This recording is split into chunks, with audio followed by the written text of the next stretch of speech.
Добро утро, продолжуваме сутринскиот брифинг. Јас сум Сашо Ордановски, часот е 8:06, а за следниот блок, следниот сегмент кај нас ја поканевме докторката Марија Цветановска, која е инфектолог од Скопските клиники, а бидејќи кај инфектолог, јасно дека ќе разговараме ако што друго, ако не за грипот и за овие вируси кои што сега се во тек. Кажете ми, докторки Цветановска, како стои прво состојбата со овој класичен зимски грип кој што секоја година го имаме, еве во јануари сме, го достигнавме ли врвот на да кажем на инцидентноста на појавата на грипот во Македонија? Да, прво добро утро.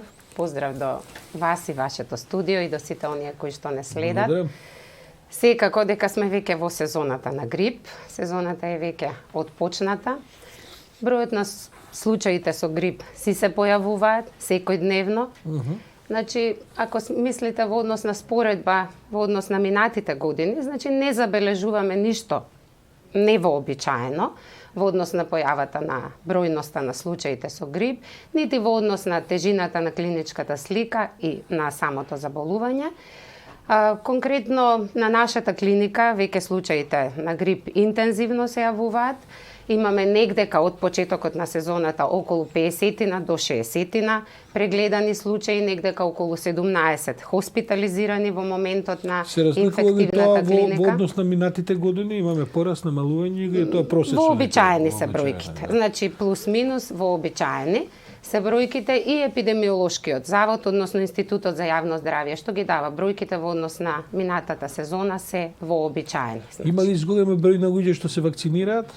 Па секако дека има зголемен број, секоја година се зголемува бројот на вакцините, прво заради апелирањето кон вакцинацијата како една од најдобра заштита, значи за секоја инфективна болест, најдобар лек и е превенцијата, практично доколку таа постои, а за среќа за вирусот на грип постои превенција, вакцина која што ја велиме ние сезонска вакцина, бидејќи се дава секоја година заради самите карактеристики кои што ги има вирусот на грип, така да секако оваа година имаше набавено и доста бесплатни вакцини од страна на Министерството за здравство, негде околу 28.000 кои што беа наменети за ризичните групи и за здравствените работници, така да секако дека секоја година се зголемува бројот на вакцинираните. Сакам да ве прашам, денеска и кај нас заседава ова, како се вика, комитетот за Националната комисија за заразни болести. Така, а и Светската здравствена организација денеска заседува, бидејќи повторно се појави еден вирус во светот, еден така наречен коронавирус, кој што почнува да расте и почнува да станува некаков епидемиолошки проблем. Некакви основни информации за тоа што се случува? Видете, тоа е нов вирус, тој е докажан негде на 7 јануари, првиот случај се појави на 31 декември, меѓутоа веќе во Кина, во местото Вухан, меѓутоа веќе на 7 јануари кинеските здравствени и Светската здравствена организација во соработка успеа да го докажат вирусот, дека се работи за коронавирус. Коронавирусите се присутни, тие се познати, негдека од 1906 година се докажани. Воглавном се зоонози, што значи дека тоа се примерно заболувања на животните, а повремено, значи се пренесуваат и на луѓето, мада постојат и хумани коронавируси кои постојано циркулираат и кои негдека 4 се тие и кои предизвикуваат вообичаени горно-респираторни инфекции. Вие преска ми објаснивте се рекуваат корона или круна вируси, бидејќи нивната има таква градба, површинската градба, распоредот на изгледа, аминокиселините, генетската распределба, значи е во вид на круна. И тие и така и се именуваат во зависност на продолжетоците. Што е кај нив најопасно? Мутациите ли се најопасни? Точно така. Како и кај грипот, така и кај коронавирусите, тие се генетски нестабилни и имаат можност за постојани генетски мутации, кои што се случуваат најчесто во животните.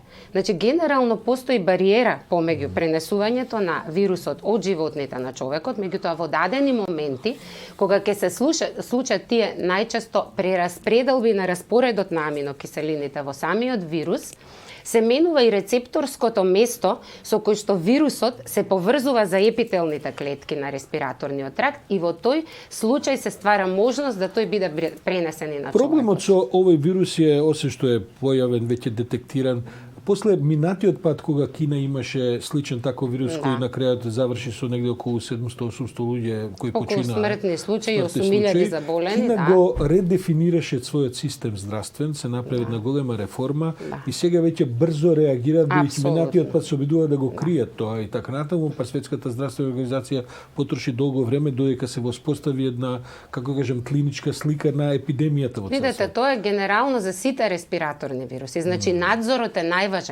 Респираторните вируси се пренесуваат најлесно и најтешко можеме да ги Проблемот спречиме. што е сега во Кина, кинеска нова година. Има страшно Ке многу, се- стотици милиони луѓе Ке кои патуваат, патуваат. луѓето планираат Први да се има патуваат. еден случај веќе во Соединетите американски Од држави. вчера тоа е објавено. Мислам дека е рано за паника кај нас, него нема потреба од Видете, кај нас е секако рано за паника, меѓутоа секогаш постои можноста да бидат импортирани, односно пренесени од надвор тие респираторни вируси.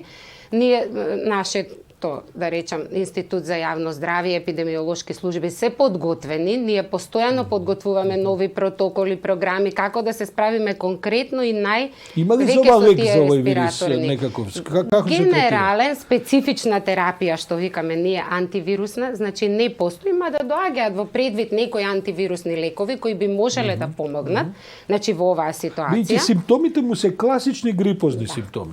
Кашлици, отежнати Па сите. дишења, малку температура Тие и сите така се респираторни вируси ги има преку 200, значи се карактеризираат или како акутни респираторни или како тешки акутни респираторни инфекции. По клиничката слика тешко кога можат да се разликуваат. Само доколку бидат докажани, ние ќе знаеме.